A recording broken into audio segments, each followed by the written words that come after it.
At this point, there are too many streaming services is an understatement. Netflix, Hulu, Disney Plus, Amazon Prime Video, HBO, HBO Max, Apple TV, Showtime, CBS All Access, Peacock, BET Plus? I wish I made that one up. The thing is though, how many of these streaming services are actually doing it right? Because there are so many with so much variety, content, and exclusivity, it's hard to stop and think for a moment if every single one of these services are worth the money a single friend is paying while you account share like the little leech you are. 2020 will be a significant year for streaming. I can already feel it. Not just because of the handful of services launching, but there's been a turning point in both binge culture and the conversation of what exactly is the top dog. Netflix was always the assumed champion, but with the success of other shows such as The Boys on Amazon Prime or The Mandalorian on Disney Plus, alongside people getting increasingly upset over cancellations of another one of the 10 originals they throw at us at a daily basis. With competition heating up at an alarming rate, these services need to adapt if they want to be seen as worthy over another when it boils down to the price tag. That's where I come in. Me, internet nobody. I have hot takes and suggestions, the likes of which that can save streaming. But seriously, I feel as if none of these services right now are perfect. I think a lot are good, and I'm not that dissatisfied about the price tag. I pay them. I am the host for the leech. And these suggestions that I want to make can apply to any of these services. And in my perfect world, if they were to adopt this list, they'd definitely be worth the combined price of, wait, how much are all of they? Let's see. A cable subscription. And I know this isn't precisely animation related, but it's 2020, you gotta try new things. And I feel as if animation's presence on streaming can greatly benefit from these suggestions. So let's just dive right on in. So today I have 7 suggestions for these services. And I feel as if the best place to start is weekly releases. I have strong opinions about binge culture. Once it caught on, Netflix definitely changed the game in the early 2010s. Peep this concept, on-demand services, but the whole show is on there. Also, you can watch on your computer or your phone. I look at those more than the TV anyways. I love being able to put on whatever I want, whenever I want, without the hindrance of a television schedule. And even when it's just background noise, it's an awesome thing to have. But then there's new content. When Netflix originals were first ready to rumble, they came out at a decent pace. And because there were only so few of them, they're able to just drop an entire season and put it out into the world, waiting a year before giving us more. But in the year 2020, that presents 2 big problems. One, unlike the original content when they first started rolling out, because these shows are still releasing to accommodate binge watching, it's a lot more intimidating to get into. Let's say someone's ready to put forward the emotional investment to start BoJack Horseman.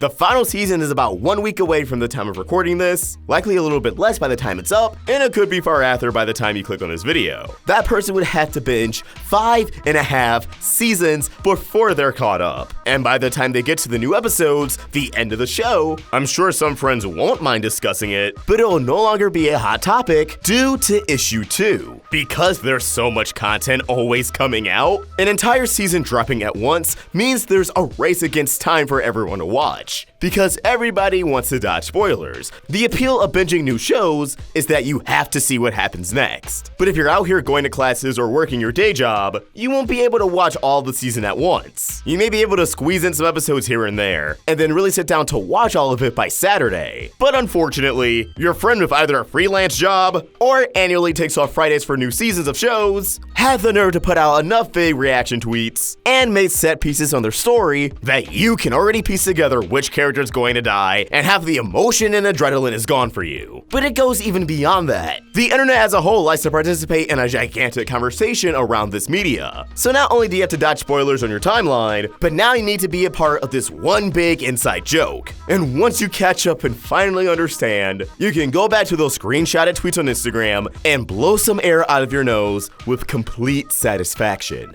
But if you don't do that within the first weekend of a show coming out, then you may look kinda silly trying to crank out your own jokes on it when everyone's obsessing over the next season of the next show. That's messed up. And not only is it messed up, but the idea of dedicating so much free time to the TV in order to encapsulate some kind of true experience, that's just unhealthy. So not only do I feel as if weekly releases can eliminate, if not just reduce these 2 issues, I feel as if they'd be more beneficial than the current model. Now, as far as I know, Disney Plus is already doing weekly releases, while Hulu with their originals is kind of here and there. Same with Amazon Prime. And I know Netflix is kind of doing it, but not any of the shows that are keeping the $15.99 a month coming. Netflix should keep doing what they're doing with their current weekly releases, and I don't believe every single original needs to be weekly. However, I will argue that once a show hits a certain threshold of popularity, dropping the season all at once is not as sustainable as more or less prolonging it with weekly releases, giving people a little bit to chew on at a time. Let's not forget, Netflix originals usually carry hour-long episodes. Disney Plus seems to be in a weird in-between with 35, 40-minute episodes. Even for shows like High School Musical, the musical The Series, which is a great guilty pleasure of mine. And that's the reason I have such a grievance with binge releases. You, Stranger Things, The Witcher, most Netflix serialized animation, Sex Education, Atypical. So many of these shows should switch over to weekly, as I feel like they already generate pretty good discussion when they're out. So in addition to allowing people to catch up easier, whether if it's consuming season by season, or just to avoid spoilers on what's happening in the latest season, these services would generate a lot more buzz and probably minimize any possible cancellations if a season for a show stuck around a lot longer. For example, Stranger Things. Each season is around 8 episodes. If each episode was put out on a weekly basis, that'd be 8 weeks, about 2 months of not just Stranger Things, but the conversation around Stranger Things. People only have to dedicate an hour a week for Stranger Things. That's not that bad. But an hour of content can spawn thousands of memes and viral posts talking about the show, providing free advertisement. I really do feel as if Netflix shows typically only get, 2 or 3 weeks in the spotlight. It's really that initial weekend and then the weekend after for early birds. Their really popular shows and movies function much like box office movies. So then they'll have around a month of people talking about it on the internet. Now, I feel like Disney Plus is really onto something, and by the end of this year, a lot more people are going to be using that service. Especially once the Marvel shows start rolling out. Because Disney Plus is clearly going to do something that Netflix should have already been doing: stacked premieres. By fall 2020, we'll likely have The Mandalorian and Falcon and the Winter Soldier running side by side. And that's in addition to any unannounced originals on the way. WandaVision's also slated for 2020, so who knows? We could have 2 MCU shows alongside The Mandalorian. Not only are people going to be watching this service for hours at a time with variety so they won't grow bored, but now for months, people will be talking about multiple shows nonstop. Eventually, someone outside the loop is going to cave, they want to see where all the action is, and bada bing, bada boom. Another subscriber who's going to consume multiple shows for months on end. Seriously, I know after The Mandalorian season finale, a lot of people were like, haha, time to cancel my Plus subscription for a year. But I 100% believe that by the end of this year, Disney Plus is going to be more powerful than ever. Corporate monopoly, but I just can't stop watching. Now imagine if Netflix decided to live that life. Again, I really do believe some shows need to earn that popularity, and for the first season of a show, it may be smart to put an entire season out at once, so that way you can see if it will blow up, what episode and moment in particular sparked a conversation, and develop a game plan from there. But some shows have either already proved that they're popular enough, like Stranger Things, like You, while others are just designed for success. Like, come on, there's no way they didn't know that The Witcher was going to take off. So imagine if Stranger Things, if You, if The Witcher, if, in a perfect world, BoJack Horseman were actually being released and consumed on a weekly basis. Obviously, premieres had to be spaced out, so Netflix has enough to dish out all year long, but I think their library is stacked enough where they can at least have 3 or 4 big shows take up the attention for 2 to 3 months. And then once that season's complete, people who want to binge can just go back and watch all of it anyways. If anything, this could work out better for people who do like to binge. With that hour-long episode average, let's say they just need to dodge spoilers for 3 weeks and then they consume 3 episodes, 3 hours of content. They'd be able to do that, wait 3 more weeks, and keep it going. Or if they're just generally disconnected from social media and the internet, they can still be able to just take their time and chill and consume later. There is no downside in the situation. There'd never be a moment for someone to debate,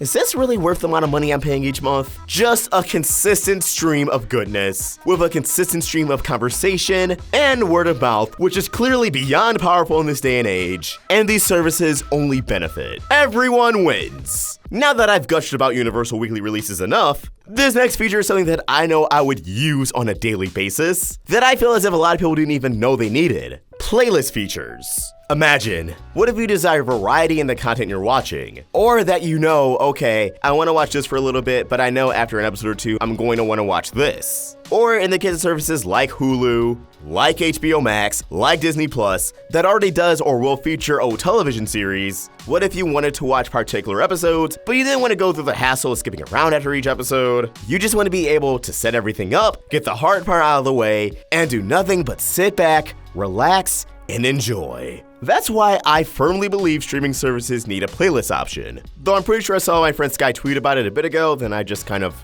subconsciously fleshed his one thought out into an entire video. Oh. Well, I still agree with the notion that streaming services need to add a playlist option. A feature that allows you to create and compile a list of particular episodes from a title and simply hit the play button to enjoy it on one continuous stream. Maybe it'd be kind of hard to implement this feature while watching an episode. Kind of like how you can move around and add a playlist on Spotify, or Apple Music, or Google, whatever Google is. Just kidding. Love you, Google. Shout out my Android heads. If you don't use Spotify or any of the aforementioned, you know what, I'm gonna stop. I'm gonna move on, but I'm sure visually they can work around that. But just adding that feature in a basic state, you set up the episodes and you go in. If you have to change the playlist, you have to stop the episode. That alone would be appreciated. And I'm really surprised that Disney Plus especially has not done this yet. Look, Disney Plus isn't refined quite yet. Its layout can be kind of a mess, but I do feel as if they have the most unique categories out of a streaming service. Since everything is Disney, the algorithm in various categories know how to cater to types of Disney viewers. Imagine just being able to set a playlist of Emperor's New Groove,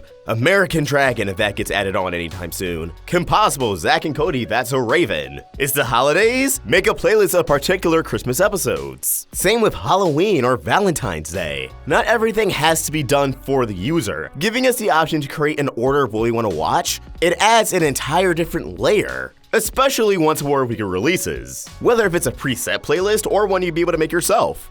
This one's pretty simple. Let's move on with simulcast. Streaming services, especially Netflix and Disney Plus, need a much bigger focus on simulcasting. For those unfamiliar, it's most popular with anime. For example, if you're in the States like me, it's how we're able to watch My Hero Academia every Saturday. Not too long at all after it hits Japan. However, Netflix anime is its own web of problems. But because Netflix just loves that binge release format, anime fans really suffer, having to wait after an anime runs in its entirety in Japan before releasing it in the US. What kind of joke is this? Anime's kind of released weekly for a reason. And from a business perspective, anime fans are powerful. And I imagine anime fans would be a lot more appreciative of Netflix, and maybe even see more of their wallets come forward if you actually treated them with respect and allowed them to see their content when it's actually released. Streaming and anime fans are supposed to go hand in hand. Watching anime on TV kinda got the shaft for a reason. No one